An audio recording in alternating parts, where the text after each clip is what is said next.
No Atlântico e no Mar do Norte, no auge da Primeira Guerra Mundial, houve um momento em que o mar deixou de ser só uma rota, virou uma armadilha. Você embarca num navio mercante achando que, no pior cenário, um cruzador inimigo vai aparecer no horizonte, mandar parar, revistar, talvez confiscar a carga. Existe um ritual para isso, uma gramática de guerra no mar. Só que em algum ponto entre 1915 e 1917, essa gramática começa a falhar.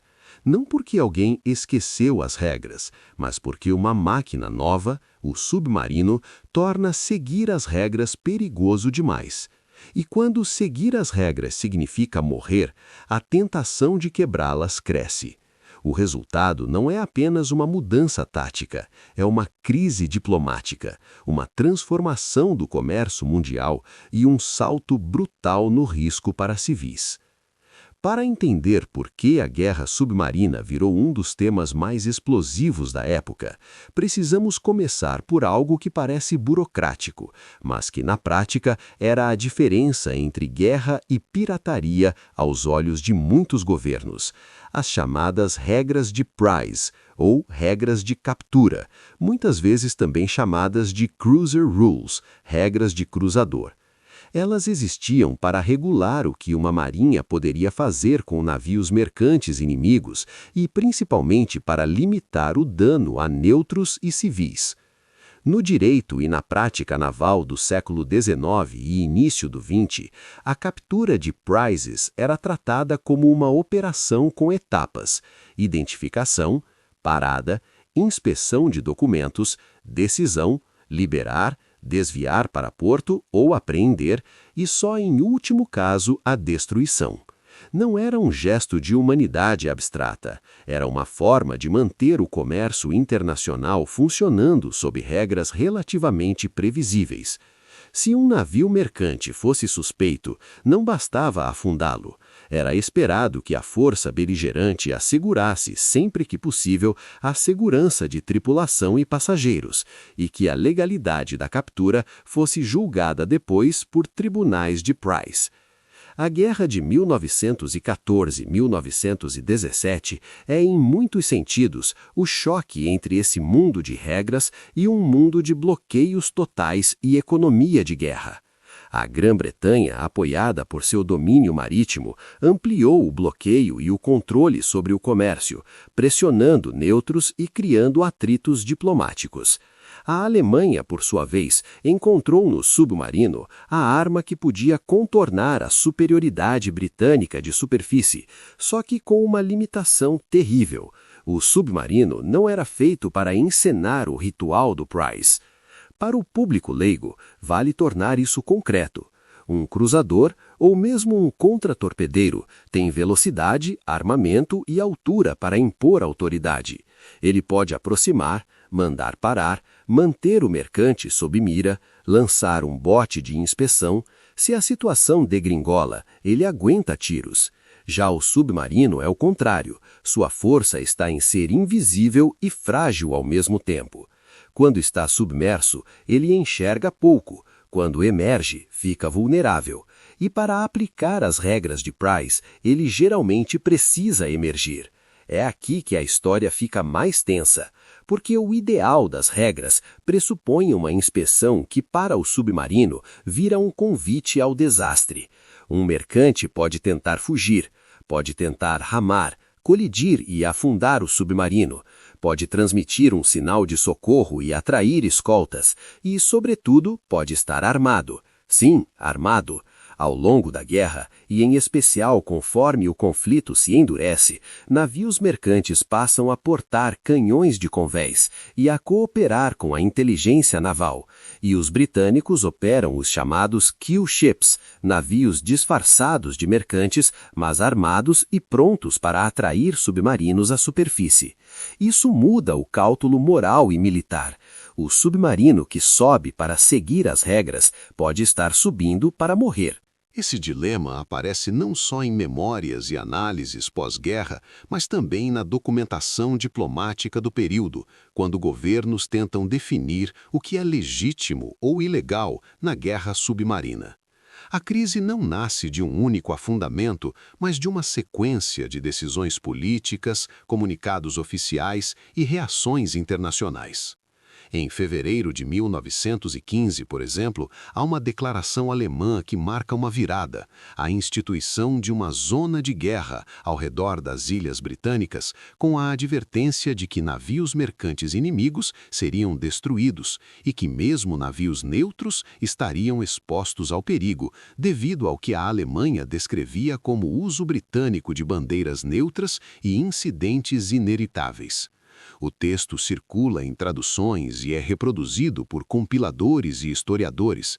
Ele cristaliza um argumento que vai ser repetido. As condições do conflito tornam impossível garantir a segurança de tripulantes e passageiros. Essa fórmula é mais do que retórica.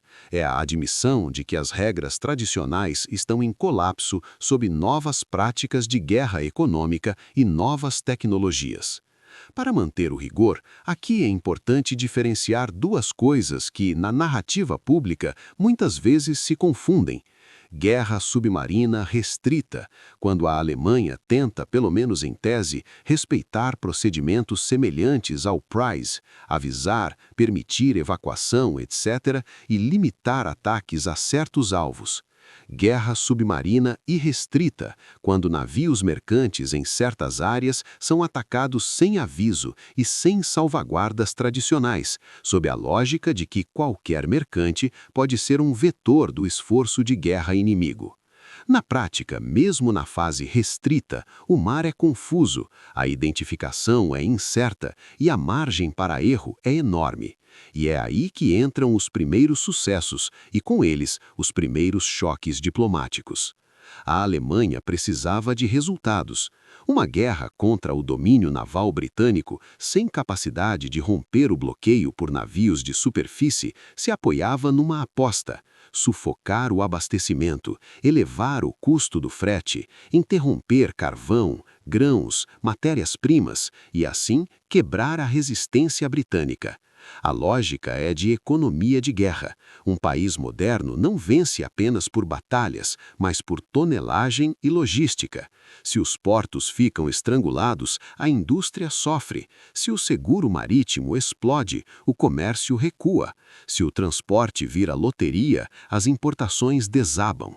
Nesse sentido, o submarino era uma ferramenta estratégica, não apenas tática. Só que a guerra naval não acontece num vazio jurídico. Ela atravessa o sistema internacional, especialmente porque os mares são rotas de neutros. E os neutros mais sensíveis, por capacidade econômica e por peso diplomático, eram os Estados Unidos. Ainda neutros, com comércio intenso e opinião pública dividida, os EA se tornam uma espécie de termômetro do quanto a Alemanha poderia tensionar o sistema antes de gerar um inimigo novo. O choque mais famoso, claro, envolve o Lusitânia, afundado em maio de 1915. Mas para compreender o episódio sem cair em caricatura, vale olhar como ele aparece nos registros diplomáticos. A reação americana não foi um grito de guerra instantâneo, foi uma sequência de notas formais, argumentos jurídicos e exigências de garantias. Em documentos oficiais compilados posteriormente, como as coleções de relações exteriores, vemos o governo dos Estados Unidos exigindo, em essência, que a Alemanha reconhecesse a ilegalidade do ato contra um navio com civis e desse garantias de que tais ataques não se repetiriam. A nota de 13 de maio de 1915 é um marco nesse tom. Ela demanda desagravo, reparação e garantias. O estilo é jurídico e político ao mesmo tempo. Define princípios, tenta proteger direitos de cidadãos americanos no mar e, ao mesmo tempo, contém a escalada imediata. Agora, o ponto crucial para o tema do vídeo não é apenas um navio foi afundado. É como o episódio evidenciou a fratura entre o que as regras esperavam e o que o submarino, sob as condições reais do conflito, conseguia fazer. O debate vira uma disputa de enquadramento. Para os Estados Unidos, a regra é: civis não devem ser colocados deliberadamente em risco sem aviso e sem chance de salvar-se. Para a Alemanha, a resposta tende a girar em torno de: o inimigo militarizou o comércio, usa bandeiras e artifícios, arma mercantes e conduz um bloqueio que a Alemanha considera ilegal. Logo, exigir do submarino um ritual de captura seria impor suicídio. Repare como isso desloca a discussão. Não é só sobre moralidade, mas sobre viabilidade operacional. E aqui entra a segunda peça do quebra-cabeça: as dificuldades técnicas e táticas do submarino seguir as regras de Price, que se transformam num argumento político. Vamos destrinchar essas dificuldades com clareza. Primeiro, o submarino tem limitação de tempo na superfície. Ao emergir para parar e revistar um mercante, ele vira alvo de qualquer escolta que esteja nas proximidades. E com o avanço da guerra, as escoltas se tornam mais comuns, mais coordenadas e mais agressivas. Segundo, o submarino tem tripulação limitada e espaço limitado. Mesmo se ele resolvesse evacuar passageiros, para onde? Ele não pode abrigar centenas de pessoas. Ele pode até ordenar que botes sejam arriados, mas isso é viável apenas com mar calmo, tempo suficiente e sem ameaça. Terceiro, o submarino tem dificuldade de inspeção de carga. Contrabando não é algo que você descobre olhando de longe. Exige documentos, verificação, às vezes abertura de porões. Isso consome tempo, e tempo para um submarino exposto é perigo. Quarto, o mercante pode resistir. E aqui não é teoria. Uma embarcação mercante pode tentar escapar, pode tentar virar e abalroar, pode usar um canhão de conversa. E, pior, pode ser um Q-ship, um navio aparentemente civil, mas com armas ocultas. Isso cria um ambiente em que dar aviso vira para o submarino um risco assimétrico. Ele se revela e o inimigo pode reagir. O fator rádio. A Guerra de 1914-1918 é uma guerra de comunicações. Um mercante que recebe ordem de parar pode transmitir sua posição e pedir socorro. A resposta pode vir em minutos ou horas. Para o submarino, isso encurta a janela de ação. Por isso, quando a Alemanha declara zonas de guerra e normaliza a destruição de mercantes, o que está em disputa é uma regra antiga contra um ambiente novo. E a diplomacia tenta repetidamente reimpor limites. Em 1916, o caso Sussex produz outro ponto de inflexão. Após o ataque ao navio, surge o Sussex Pledge, uma promessa alemã aos Estados Unidos de restringir ataques e, em termos gerais, respeitar salvaguardas para navios de passageiros e mercantes, frequentemente formulada como compromisso de aviso e medidas de segurança antes de afundar certas embarcações. A relevância disso para o roteiro é mostrar como a guerra submarina não foi uma linha reta de brutalidade crescente, mas uma escada. Avança, recua, avança de novo, sempre em diálogo com pressão diplomática e necessidades militares. É também aqui que entram as controvérsias historiográficas sobre motivação e causalidade, e é importante tratá-las com honestidade. Em linhas gerais, há pelo menos 3 ênfases diferentes entre historiadores. Uma leitura que destaca a racionalidade estratégica alemã. O submarino seria a única arma capaz de atacar o coração logístico britânico.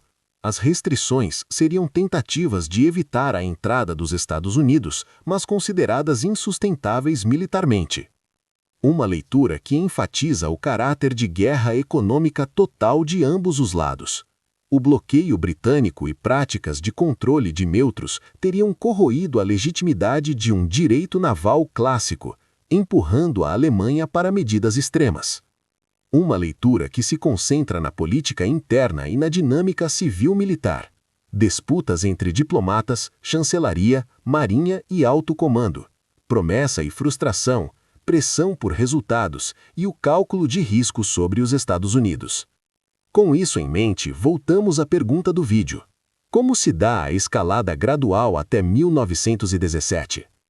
Em vez de tratar 1917 como um botão apertado do nada, O roteiro precisa mostrar que 1915 e 1916 foram anos de disputa contínua sobre limites. Há momentos em que a Alemanha restringe ações para conter a reação americana. Há momentos em que intensifica para buscar resultados. E no meio disso, as marinhas aliadas se adaptam. Aumentam escoltas, aperfeiçoam métodos de detecção, armam mercantes, empregam kill ships, reforçam patrulhas. O submarino, por sua vez, aprende, mas continua preso ao paradoxo. Seu trunfo é a surpresa, mas a surpresa é incompatível com o ritual do Price. É nesse contexto que, no início de 1917, a Alemanha decide retomar ou ampliar a guerra submarina irrestrita. A documentação diplomática americana registra o impacto imediato dessa decisão na relação bilateral. Em pronunciamentos oficiais e mensagens ao Congresso, o governo Wilson apresenta a retomada como violação de compromissos e ameaça direta a direitos de neutros, indicando ruptura de relações e, mais adiante, o caminho para a guerra. Não é apenas uma questão emocional, é a formalização de que o Atlântico se tornou uma zona onde o direito e a segurança de cidadãos americanos não seriam mais garantidos. Também em 1917, aparece outro documento-chave do clima internacional, o Telegrama Zimmermann, preservado em arquivos nacionais do ZZU, cuja divulgação alimenta a percepção de ameaça direta ao hemisfério ocidental. Embora não seja em si um documento sobre regras de Price, ele compõe o cenário em que a guerra submarina é interpretada não como incidente isolado, mas como parte de uma estratégia mais ampla. Mas voltemos ao mar, porque o coração do vídeo é o impacto humano e econômico, não apenas a diplomacia. A consequência mais imediata da erosão das regras de Price é a transformação do risco para civis e para o comércio. Para civis, isso significa algo simples e aterrador. Viajar por mar deixa de ser perigoso e passa a ser imprevisível.